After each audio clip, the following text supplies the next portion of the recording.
میں ایک دفعہ رائیونڈ گیا، لاہور جانا ہوا تھا، دوستوں نے کہا سیر کرو گے؟ میں نے کہا ہاں، کہا رائیونڈ سے شروع کر دیں۔ میں بہت اچھا۔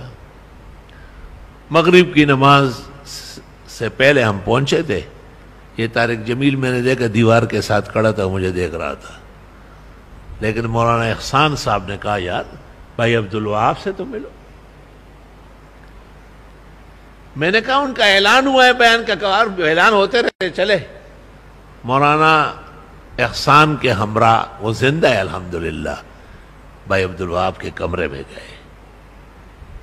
بھائی عبدالوہاب کو اس وقت اتنا تیز کشف ہوا کہ میں مان گیا کہ یہ صاحب دل ہے، کامل و اکمل ولی ہے۔ اور مجھے کہا ہم تو ایسے ہی ٹوٹا پھوٹا کام کرتے ہیں، لیکن اللہ نے اس میں برکت ڈالی ہے، لوگوں کو فائدہ ہو رہا ہے۔ پھر دو قصے مولانا یوسف بنوری کے سنائے، امریکہ و برطانیہ میں، کہ انہوں نے ہمارے ہاں بیان کیا، اس کی بہت ضرورت تھی۔ اور دو قصے مفتی محمود کے سنائے، ایک قصہ صرف سناتا ہوں۔ بھائی عبدالوہاب صاحب نے کہا کہ ہم ایک ایسے ملک میں جا کے جمع ہو گئے اور نظام الدین بستی کے بزرگ بھی آئے ہوئے تھے،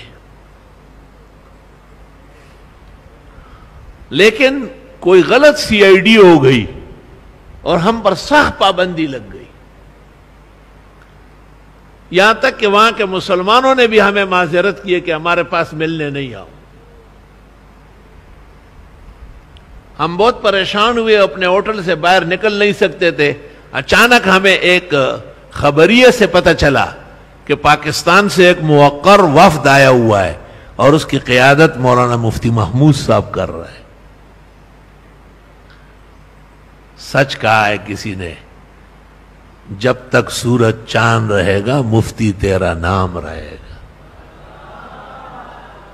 عبد الشکور دن پوری زور سے جوش میں آیا، وے لوگو، مولانا مفتی محمود تھے، کبھی وہ بھی موجود تھے، شیخ الحدیث و شیخ التفسیر تھے، کبھی صوبہ سرحد کے وزیر تھے۔ تو بھائی عبدالوہاب نے کہا کہ ہم نے ایڑی چوٹی کا زور لگایا اور ہم حضرت اقدس مفتی صاحب کی خدمت میں پہنچ گئے اور ہم نے اپنا حال سنایا کہ یہ ہو رہا ہے ہمارے ساتھ۔ انہوں نے کہا کوشش کرتا ہوں کہ مجھے اس بارے میں بولنے کا موقع مل جائے۔ فرمایا کہ اس ملک میں جو ایجنڈا تھا وہ یہ تھا کہ اس وقت پورے عالم میں فساد پھیل رہا ہے، امن کیسے قائم ہوگا؟ تو حضرت مفتی صاحب نے کہا کہ مجھے اس بارے میں بیان کرنے دیں، اور فرمایا امن کے کچھ لوگ ہوتے ہیں، ان کے کچھ اخلاق اور اوصاف ہوتے ہیں، جب تک کہ وہ لوگ نہ ہو اور وہ اخلاق و اوصاف نہ ہو کبھی بھی امن قائم نہیں ہوگا۔ کہ ملک کے صدر نے اچانک پوچھا کہ وہ لوگ کہاں ملیں گے؟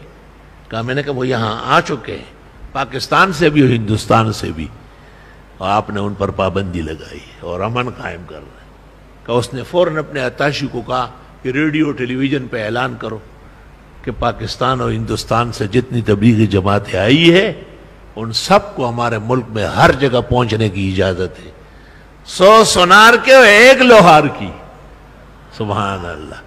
بھائی عبدالوہاب قرآن کریم سامنے ہے، مسجد کا ماحول ہے، حالت صوم ہے، مجھے یہ واقعہ سنایا، میرے رونگٹے کھڑے ہو گئے اور فرمایا حضرت تو ہمارے بہت بڑا سہارا تھے۔